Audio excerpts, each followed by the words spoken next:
कांग्रेस अध्यक्ष सोनिया गांधी ने बिना नाम लिए मोदी सरकार पर तीखा हमला बोला है। उन्होंने कहा कि महात्मा गांधी, जवाहरलाल नेहरू और B.R. अंबेडकर जैसे हमारे पूर्वजों ने कभी सपने में भी नहीं सोचा होगा कि आजादी के 75 सालों के बाद देश का संविधान और लोकतंत्र खतरे में होगा और लोकतांत्रिक संस्थाओं को बर्बाद किया जाएगा।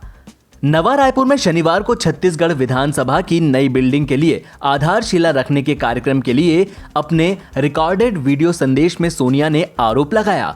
उन्होंने कहा कि देश विरोधी और गरीब विरोधी ताकतें भारत में नफरत और हिंसा का जहर फैला रही हैं। कांग्रेस अध्यक्ष ने आरोप लगाया कि देश की लोकशाही पर तानाशाही का असर बढ़ता ही जा रहा है।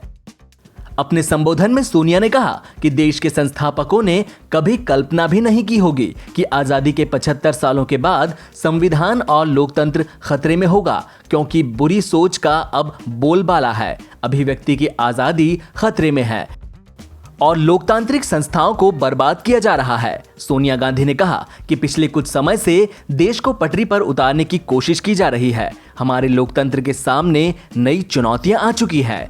आज देश चौराहे पर खड़ा है। गरीब विरोधी और देश विरोधी ताकतें और लोगों को एक दूसरे से लड़वाकर सत्ता में आए लोग नफरत और हिंसा का जहर फैला रहे हैं। उन्होंने कहा कि बुरी सोच अच्छी सोच पर हावी है। अभिव्यक्ति की आजादी खतरे में है और लोकतांत्रिक संस्थाओं को बर्बाद किया जा रहा है। लोकशाही पर तानाशाही का प्रभाव बढ़ता ही जा रहा है।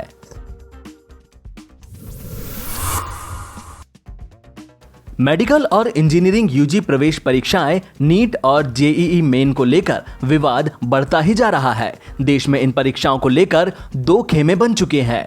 एक खेमा परीक्षा के खिलाफ है तो दूसरा इसके पक्ष में है। एक और जहां देश के 7 गैर भाजपा शासित राज्यों के मुख्यमंत्रियों ने सितंबर में परीक्षाएं कराने के खिलाफ सुप्रीम कोर्ट जाने का फैसला किया है, वहीं दूसरी ओर देश विदेश के 150 से ज्यादा शिक्षाविदों ने पीएम मोदी को चिट्ठी लिखकर परीक्षाएं न टालने की अपील की है। यह चिट्ठी देश विदेश की विभिन्न यूनिवर्सिटीज के शिक्षाविदों ने लिखी है। पीएम मोदी को भेजी गई चिट्ठी में शिक्षाविदों ने लिखा कि युवा और विद्यार्थी देश के भविष्य हैं, लेकिन कोरोना वायरस महामारी के कारण उनके भविष्य और करियर पर ही अनिश्चितता के बादल छा गए हैं। एडमिशन्स और क्लासेस को लेकर कई उलझने हैं जिनका हल जल्द से जल्द मिलना चाहिए। सरकार ने जेईई मेन और नीट की तारीखों की घोषणा कर दी है। अब इन परीक्षाओं में कोई भी देरी स्टूडेंट्स के कीमती साल को बर्बाद ही करेगी। हम युवाओं और विद्यार्थियों के सपने और भविष्य के साथ किसी भी तरह का समझौता नहीं कर सकते, लेकिन कुछ लोग अपना राजनीतिक हित साधने और सरकार का विरोध करने के लिए स्टूडेंट्स के भविष्य के साथ खिलवाड़ कर रहे हैं। हमें पूरा विश्वास है कि केंद्र सरकार जेईई मेन और नीट परीक्षाएं पूरी सावधानियों के साथ सफलतापूर्वक आयोजित करेगी। स्टूडेंट्स के स्वास्थ्य के साथ साथ उनके भविष्य और शैक्षिक कैलेंडर 2020-21 का भी ख्याल रखा जाएगा।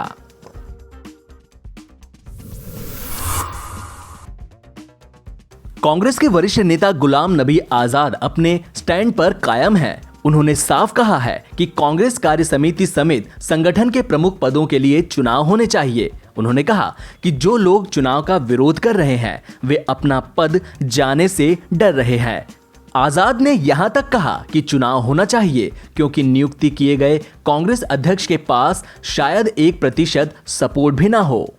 आजाद ने कहा कि अगर पार्टी को कोई चुनी हुई इकाई लीड करती है तो ही उसकी स्थिति बेहतर होगी, नहीं तो कांग्रेस अगले 50 साल तक विपक्ष में ही बैठती रहेगी। गुलाम नबी आजाद ने कहा कि पिछले कई दशकों से पार्टी में चुनी हुई इकाइयां नहीं है। शायद हमें 10 से 15 साल पहले ही ऐसा करना चाहिए था। अब हम एक के बाद एक चुनाव हार रहे हैं और अगर हमें वापसी करनी है तो चुनाव करवा कर पार्टी को मजबूत करना होगा। अगर मेरी पार्टी अगले 50 साल तक विपक्ष में बैठना चाहती है तो पार्टी के भीतर चुनावों की कोई जरूरत नहीं है। आजाद ने कहा कि उनकी कोई निजी महत्वाकांक्षा नहीं है। उन्होंने कहा कि मैं एक बार सीएम रहा हूं, केंद्रीय मंत्री रहा हूँ, पार्टी में CWC सदस्य और महासचिव भी रहा हूँ।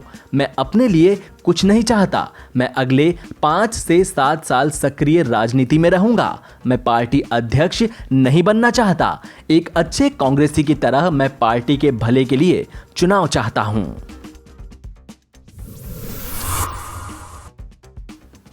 कोरोना वायरस से ठीक होने के बाद हेल्थ से जुड़ी कुछ समस्याओं को लेकर दिल्ली एम्स में भर्ती केंद्रीय गृह मंत्री अमित शाह अब पूरी तरह स्वस्थ हो चुके हैं। एम्स ने बयान जारी कर बताया कि गृह मंत्री ठीक हो चुके हैं और उन्हें जल्द ही डिस्चार्ज किया जाएगा। शाह 18 अगस्त को पोस्ट कोविड केयर के लिए दिल्ली एम्स में भर्ती हुए थे। इसी महीने 2 अगस्त को गृह मंत्री अमित शाह की कोरोना जांच रिपोर्ट पॉजिटिव आई थी, जिसके बाद वे गुरुग्राम के मेदांता अस्पताल में भर्ती हुए थे।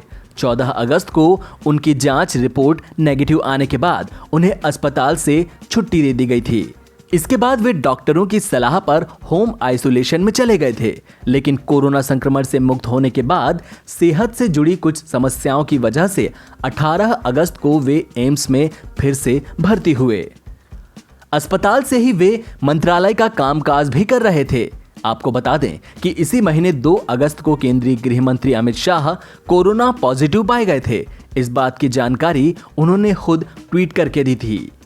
इसके बाद उन्हें गुरुग्राम के मेदांता अस्पताल में भर्ती कराया गया। 14 अगस्त को उनकी कोरोना रिपोर्ट नेगेटिव आई थी, जिसकी जानकारी उन्होंने ट्वीट करके दी थी। पीएम मोदी ने रानी लक्ष्मीबाई केंद्रीय कृषि विश्वविद्यालय झांसी एवं प्रशासनिक भवन का ऑनलाइन लोकार्पण किया। इस कार्यक्रम के दौरान उन्होंने कहा कि यह बेहद जरूरी है कि शिक्षा को कृषि के साथ जोड़ा जाए। मिडिल स्कूल में शिक्षा से जोड़ा जाए, इसकी कोशिश की जा रही है। साथियों, कृषि से जुड़ी शिक्षा को, उसकी प्रैक्टिकल एप्लीकेशन को स्कूल स्तर पर ले जाना भी आवश्यक है। प्रयास है कि गांव के स्तर पर मिडिल स्कूल लेवल पर ही कृषि के विषय को इंट्रोड्यूस किया जाए। इससे 2 लाभ होंगे। एक लाभ तो ये होगा कि गांव के बच्चों में खेती से जुड़ी जो एक स्वाभाविक समझ होती है, उसका वैज्ञानिक तरीके से विस्तार होगा। दूसरा लाभ ये होगा कि वो खेती और इससे जुड़ी तकनीक, व्यापार, कारोबार, इसके बारे में अपने परिवार को ज्यादा जानकारी दे पाएंगे। इससे देश में एग्रो एंटरप्राइज को भी और बढ़ावा मिलेगा।